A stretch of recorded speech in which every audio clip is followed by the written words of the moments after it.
One of the things we need to be careful about in terms of research is the dynamic of confirmation bias. Sometimes we go into the research looking for certain things, and then we find exactly what we are looking for. And in the process, many people discount what it is that they've seen that does not conform to whatever narrative they are looking for. And so you see this with historical research. You definitely see this with scientific research because the researcher goes into it with a hypothesis and they are supposed to be looking for the truth. But oftentimes they find things that confirm the hypothesis and they discount things that don't confirm the hypothesis. And we can look at some of those dynamics in science. We've looked at some of that before. But this same dynamic is taking place with respect to historical research and ancestral research.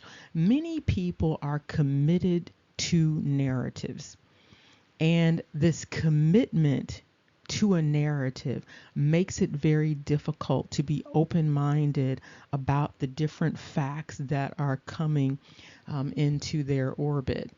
And so when that happens, it's very difficult to find the truth.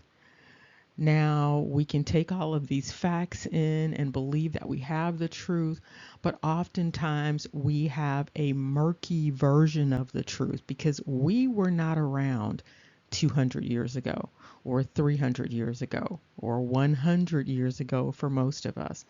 And so, therefore, what we are getting are these watered down versions of history. We are getting these watered down versions of facts.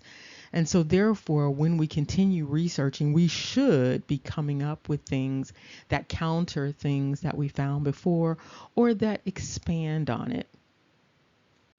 Now, because of the way that American history has been handled, many people are holding on to little bits of truth and they are not amenable to expanding their vision with respect to things that perhaps counter narratives that they have accepted. And I'm seeing this more and more with respect to American Indians. And so what is happening is that many people are very invested in refuting history that has been given, and adopting another history that has also been given. But what's also happening in the process is that many people are refusing to acknowledge some facts that are presented that refute what it is that they have accepted, particularly if it is personally impactful. Okay. And so if people hear narratives about American Indian history, if it doesn't comport with what they believe is going to serve them or their interest, they will often reject it and continue on down another path. And so, what we see is with respect to a number of American Indian groups, many people have this sort of myopic view of these various American Indian groups. And I don't think that the histories are as clear cut as many people would like for them to be. When you have a colonizer dynamic going on and the type of colonizing dynamic that has taken place in the Americas, it's very difficult to disentangle this stuff. And that's because that was the purpose of the colonization. And so if it was easy to detangle, disentangle, all of that. If it was easy to do that, then they would not have been effective. And so they were very effective in Africa, by the way. Um, but what we see with respect to Africa and America, we are basically seeing the same people. And so the same people that colonized the west coast of Africa are some of the same people that colonized the east coast of America. And some people are reluctant to see that or own that, but it's the same gameplay. And so that's really obvious when you look at how the colonization took place. The game was the same. And so that's a part of a shared history with Africa and America. And I believe with New Zealand and Australia and Hawaii and places like that. You see the same dynamic going on. You see these same usual suspects pop up. You see lots of tartan plaid popping up, okay? And so, with respect to the American Indians, it is my estimation, based upon looking at some of these histories, these treaties, that many of these American Indian groups are made up.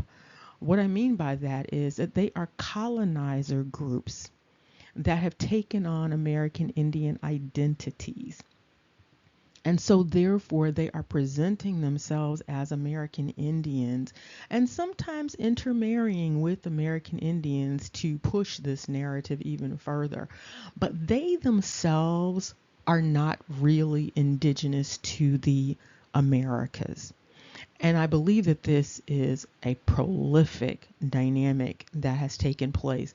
And so, therefore, when individuals have identified themselves with one of these entities, one of these tribes, one of these nations, they are definitely reluctant to see this or consider this in many instances. And so we'll start off with my favorite tribe, which is the Cherokee. I don't mean that they are really my favorite tribe. I mean, they are a tribe or a nation that pops up with respect to this, perhaps this potential fictitious identity. And so the Cherokee, they just have a lot of stuff going on in terms of questions related to the narrative. And it's not just them, there are some other ones. And any entity under that Iroquois umbrella, definitely lots of questions. And so, with respect to the Cherokee, it has been known that there are some unique dynamics related to the Cherokee. And we're going to look at a couple of those unique dynamics. We've looked at some of them before, but there needs to be an answer about why this is the case. And the exception, it has to do with the language, it has to do with the naming.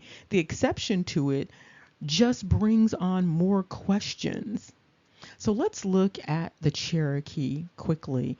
We're going to look at the name Cherokee, and this is tied, by the way, to the name Charles and the name Charlie. And so this whole Charlie thing and this Charles thing has brought up a number of questions. And I also want to point out that there's something going on with respect to this research into the Charles entity, the Charlie entity, that name. There's something going on because the algorithm, or whatever it is, does not like this line of research. And so all sorts of odd things are happening once these discussions are uploaded. There are things that are going on with the counts. It will show that there are 0 views, but multiple likes. And so basically that's not really possible unless, of course, it is YouTube doing all of this. But there's something odd going on related to this topic. And so there must be something about this topic that is noteworthy. And perhaps I'm not aware of the noteworthiness of it. However, something is going on. Okay, so with respect to the Cherokee, it's noted here with respect to these DNA consultants that the Cherokee are unlike other Indians. And there have been notations about that Y haplogroup with respect to the Cherokee before that situates the Cherokee as a what would be considered a fixed mixed race of people, perhaps. But there is that R1BY haplogroup that is evident. And there are some other Y haplogroups that situate many of the Cherokee somewhere outside of the Americas. Now, this might be related to this influx of male DNA into the Americas and this intermarrying. But it might not be that. It might simply be that the Cherokee, by and large, that collective known as Cherokee, that they aren't really organic, that they are not original perhaps to the Americas.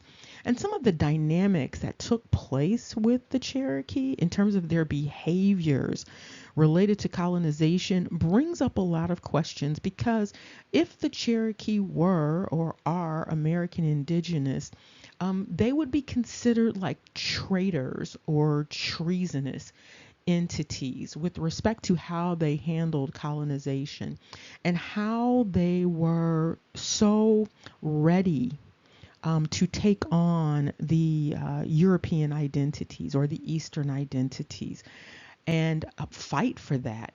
And so they really saw themselves, many of them saw themselves as essentially like they were European or like they were Eastern Asian or Western Asian or Eastern or Western African. And so they were taking on quite a few dynamics going on here with respect to their identities. And of course, some of it seems to be tied into some Arabic and some Turkic types of dynamics. And this also fits into this whole thing with the name. And so there also seems to be some odd relationship between the Cherokee, the Greeks, and the Romans. So let's look at this word Cherokee. And so, with respect to this Cherokee identity, and we've looked at it before, but we're going to look at it again for a few reasons. One reason is it fits into this Charles discussion, this Charlie discussion, in a very interesting way. Okay, so we have the Cherokee here again, and looking at the deconstruction of Cherokee, the origin, the etymology of Cherokee, there's an insinuation that this word Cherokee is coming from the Cherokee. And so, of course, there's a question about exactly who are the Cherokee. And the Cherokee have that odd history of this relationship with Liberia in terms of the writing of the Cherokee words. And so it's an odd connection with them and Liberia, or the people who went over to Liberia. And so, of course, there's some suggestion that perhaps some of the Cherokee came from that area that we know as Morocco.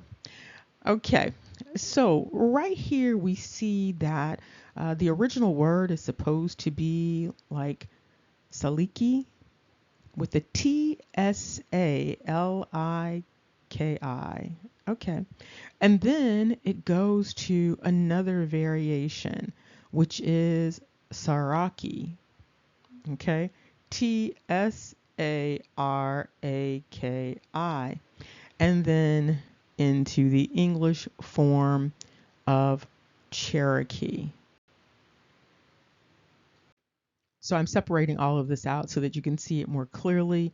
And so again, you see that this is from obsolete Cherokee language, Tsaraki. Okay, Tsaraki. An earlier form of what's supposed to be more recent is this Tsaliki. Okay. And I'm enlarging this so that you can see it even more clearly, so that you can see what is standing out to me. It should be the same thing that stands out to you and anyone who is identifying as Cherokee. So what you see here is that Tsaraki. This is noteworthy for a number of reasons. If this is really coming from a Cherokee language, this is rooted in the Cherokee, then there are some questions about the origins of the Cherokee. Language tells you a lot about the people, and it tells you a lot about their origins and the people with whom they are connected. Okay, and so with respect to this Cherokee name, we have this odd word in there, And it stands out because this word is really coming from the east, at least what we think of as east of the Americas, okay? Okay, so this word is a little odd, and there has been essentially no real explanation for why this is their name, because this is a very noteworthy name. And so this name is tied to the Greeks and the Romans. And so there's a question about why would the Greeks and the Romans have this type of presence in the Americas in terms of language. And so there's a question about, are these the people who are the Greeks and the Romans? And so here is this very interesting notation related to the Cherokee or the Tsariki or the Tsaliki. This word, as it should, is coming up as Greek detected. And it should come up as Greek detected because it is Greek. And it is related to Latin. It's related to Roman language there.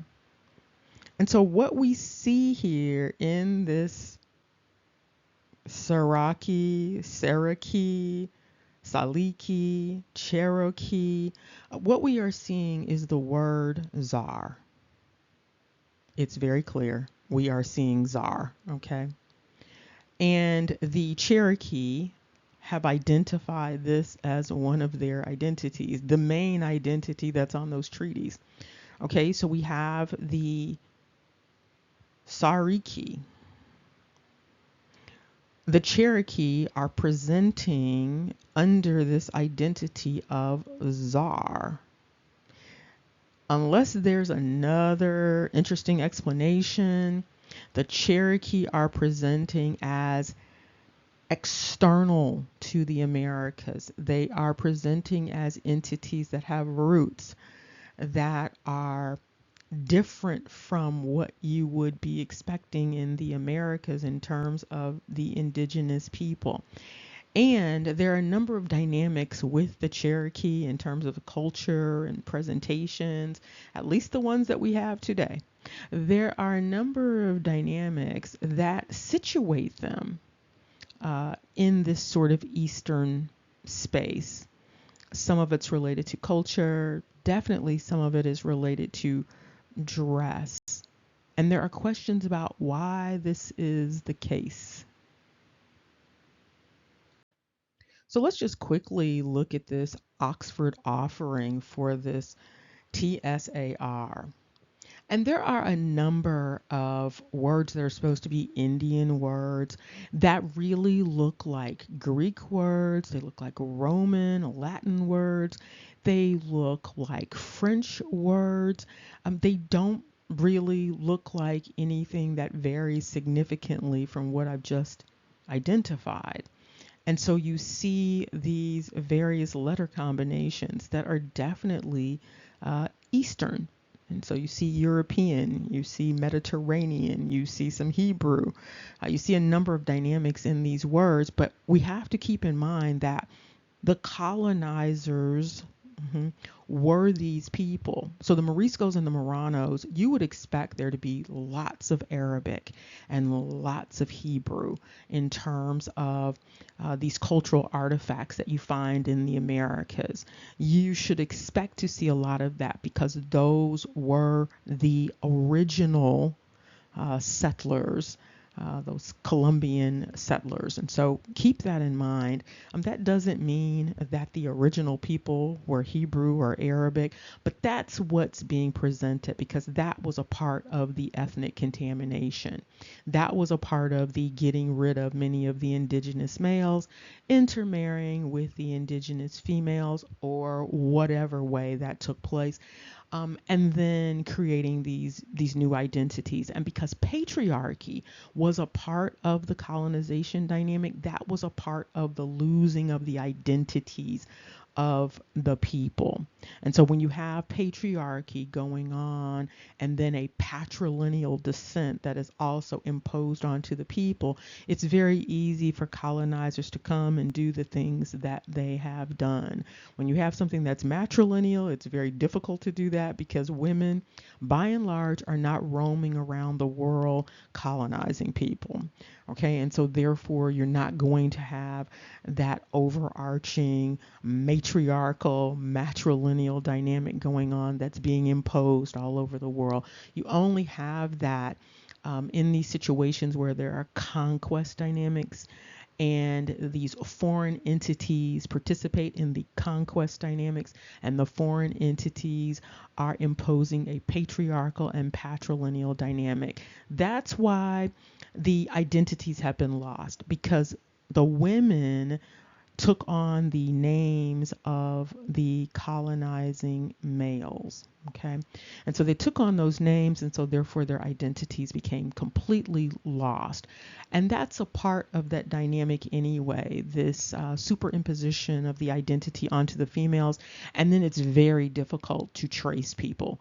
Now, this is significant because many American Indian collectives were matrilineal. And so the means to trace effectively, that has been lost. And so when you do your ancestry research, you're going to have an easier time finding all of these European male narratives versus the indigenous female narratives. And so it's very difficult to trace female ancestry, by the way. It's very difficult because as soon as there is a marriage that takes place, even the father of the female, that disappears. Now you have some people that are very clever. So they give their offspring their maiden name as the child's middle name, or the maiden name as the child's first name. And this, in a way, if the family members are aware, helps to maintain that ancestral narrative. And so, if people are inclined to do that, they might have an easier time with keeping track of these various entities. But when it comes to the women in the United States, things have been structured so American Indian women specifically, their lineage would become obsolete or invisible. Okay.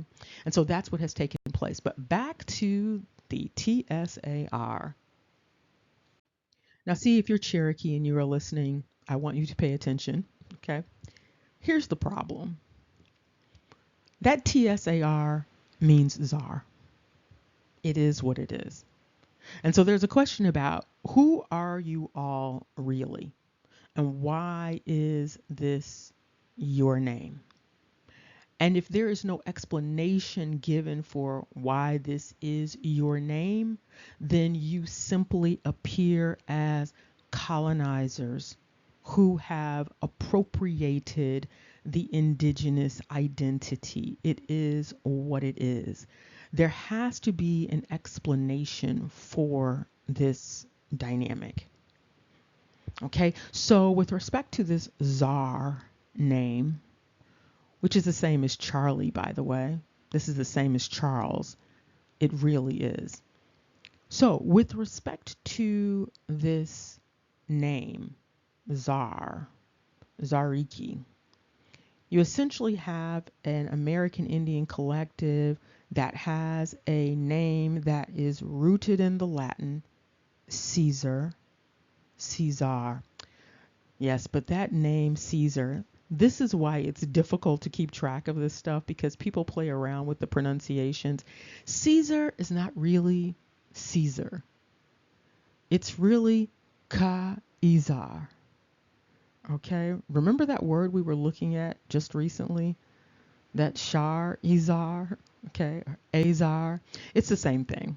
Okay, so we've got Ka'izar. And of course, that makes it difficult to trace when you change it to Caesar. So Ka-Izar then goes into the Russian. And we know what it means in the Russian, but we can deconstruct that also. And so we're talking about an emperor, a ruler. we're talking about a few other things too, because some of this is going right back to the Hebrew and back to the Arabic. Okay, so we have this dynamic where the Cherokee essentially are this czar name. Now, of course, there is that interesting dynamic of the Americas being tied to Russia. Many people forget that because people are sort of looking over to the right on the map for Russia when Russia is really actually on the left. And so Russia is hooked up with Alaska and all of that. And so America is tied to Russia and tied to Europe, if you will, Asia. We are tied to those spaces on the left. And so what would be considered our west is the same as what we are looking at in the east. And so it becomes very confusing, but that's a part of what we have going on here. And so it's very possible that perhaps there was a march coming from Russia on over that area and on down through Alaska and on to the west coast, and then they moved on over to the east coast. That is possible. It's not an impossibility. But okay, so that's one of the dynamics that might have taken place. But that isn't an explanation that is being given related to the Cherokee. And as far as I know, the first contact purportedly was in the 1500s for the Cherokee and the Europeans. Again, part of this could be a partial wipeout of whoever the original people were that met up with the Moriscos and the Moranos and the Scots and the collective of people that came over from the various parts of Europe, Africa, and Asia. I mean, there are all sorts of possible explanations for all of this, but explanations are not forthcoming. And right now, all we have looking at this is the Cherokee, based upon this etymology, being presented as sort of the head, like the Indian head. The Cherokee being presented as the ultimate rulers, the Cherokee being presented as the end all be all when it comes to the American Indian identity. And so these are some things that should be considered when we are looking at these dynamics, because if it is the case that the Cherokee narrative is a fiction, then it has implications for other American Indian collectives.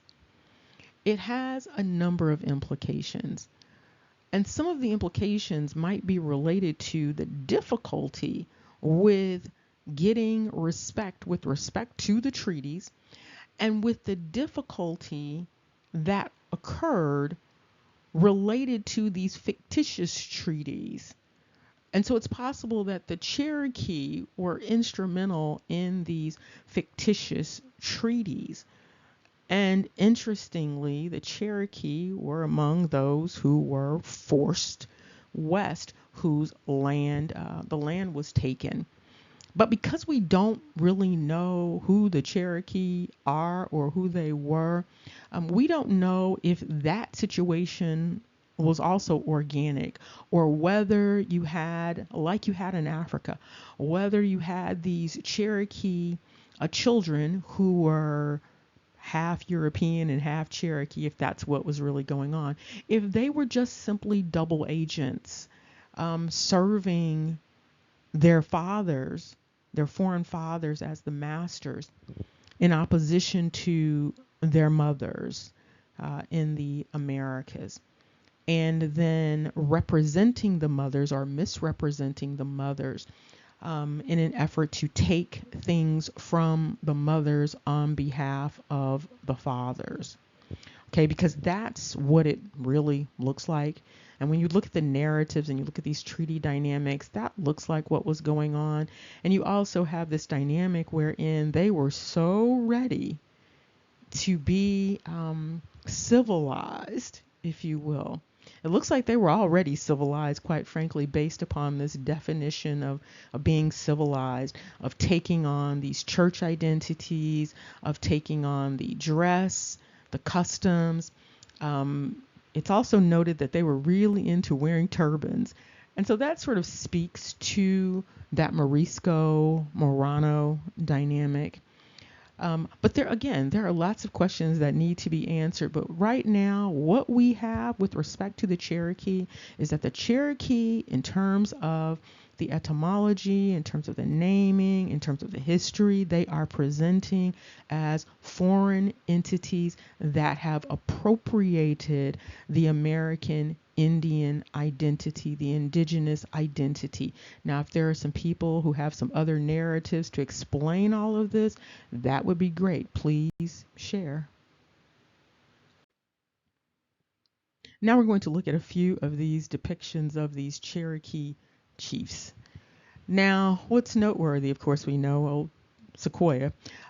What's noteworthy is that they were frequently doing this sort of combo thing where they had on European dress and what might be considered Arabic dress, and they had a little Indian dress going on. So they had a combination package going on here. And even some of it appears to be sort of Central Asian in terms of the dress. So they have a few things going on. But these are some depictions. And so when people think about American Indians, this is not the vision that would typically pop up, in the imagination, but this is what's supposed to be the reality of the people that were representing the American Indians in terms of these treaties and in terms of these removal dynamics. And here we have some interesting little paintings. We're going to look at the person who's on the right in another depiction, and when you see it, it's like these people don't look the same. You see the similarities, but they are not the same, and the other depiction is noteworthy. But again, note that these entities that were identified as American Indian have on a very European dress, very Eastern dress, whether we're talking about the Arab nations or whether we're talking about the Eastern European nations or the Turkic nations, that's what you're seeing. Now, what's odd is that we are often offered pictures like this, but we don't really see these people very much anymore in terms of the depictions of Cherokee. And here are some additional depictions of people who are identified as Cherokee. And here we see some more modern depictions. Now, what makes this complicated is that American Indian identity is not tied to phenotype, because what is going on with respect to American Indian identity is an ancestry. Okay, and so your ancestry may vary from how you are currently being categorized. And part of that is an effort to separate people from the land that they are from. And so when people start looking in terms of ancestry, like people that are also outside of the Americas, there's a tendency to associate them with identities outside of the Americas. But it doesn't mean that they are not indigenous to the land. And people need to be careful about this. When people talk about their indigenous ancestry, they will often say things like, my grandma was an Indian. My grandpa was an Indian. My great grandma was an Indian, or my great grandpa was an Indian. That's not really the way that that conversation is supposed to take place. And so, if your grandparents were Indians, what you're supposed to say is that you are an Indian. Um, if your grandparents were Scots, then you typically say what? That you are Scots. If your grandparents were Irish, you typically say you are Irish. You don't separate yourself from your native people, your ancestry. You don't separate yourself in that way, but something has taken place with indigenous people that has made them do this weird disconnect. And they're disconnecting from their ancestry by separating themselves from their extended parents, by identifying their parents as something that's distinct from what they are, not recognizing or perhaps just ignoring the fact that they are the sum total of all of these ancestors. And so they are whoever their ancestors are. And so if your ancestors are Scots, American Indian, African, Polynesian, if your ancestors are all of those things, then you are all of those things. And maybe people would do well with not trying to push a particular narrative to prove their indigenousness by separating themselves from the rest of their ancestry. Because what that's also doing is making people take people uh, less seriously. Okay. And so when people have a number of dynamics that suggest they are related to someone who had some African cultural dynamics going on, and they completely reject that and pretend that it doesn't exist, then sometimes people are going to take them in a less serious manner because there are some things that are just really obvious. And unless there is an explanation provided for it, then all sorts of questions pop up. And so if people are dancing like they are from the Congo, or they are dancing like they just came out of Limpopo, um, people are going to assume that there is some sort of connection. If people are doing Irish dances and they've never been to Ireland, never taken an Irish dance class, people are going to have questions like, well, where did that come from? If people have a liking for haggis, and they don't have any explanation for why they like haggis and why their grandparents made haggis, great grandparents made haggis. People are going to have questions, and people should have answers for these questions. Why are people attached to these different things? Why do people have all of these different cultures if they have no relationship to these people? I want to say this to those who are identifying as American Indian. In many instances, many of you cannot be certain that you don't have any what you call now African ancestry. Why? Part of the colonization dynamic was to infuse people who are on the west coast of Africa and other parts of Africa into the Americas. Part of that was to change the identity of the American Indians. But once it happens, it has happened. Okay. And so that infusion has been intentional. It's that creolizing that we talked about. And there's a particular entity, we can talk about that entity, who has done extensive research related to the concerted efforts to creolize people in America. And I can only assume that the people that they would be seeking to creolize in this instance would be the indigenous people of the Americas. And so just be mindful of that, particularly if you are in the southeastern region of the Americas, because that's where that push was really taking place. And you also see this bizarre ownership that takes place with respect to, we've talked about the Yoruba before. There is a definite Yoruba presence in the Americas that predated what we consider sort of the immigration push, immigration of the 60s, the 70s. No, this predated that. And people need to ask questions about, well, when did it predate it?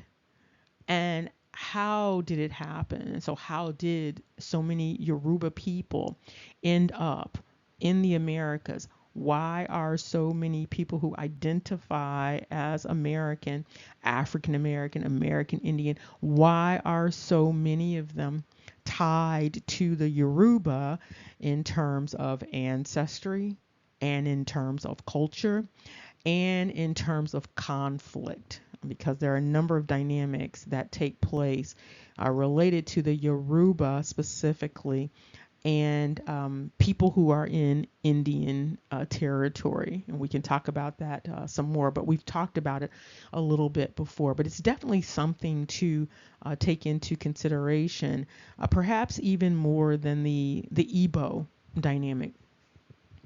Also, recall that we are not completely clear about that Yoruba name and where it came from, and it is so closely aligned with Europa and Jeroboam. And they have an interesting history that includes some sort of relationship to or identifying with Solomon. And so there are lots of questions and there are lots of answers that we don't currently have collectively. But I encourage you to continue asking these questions as you are looking into getting a better handle on your own ancestry.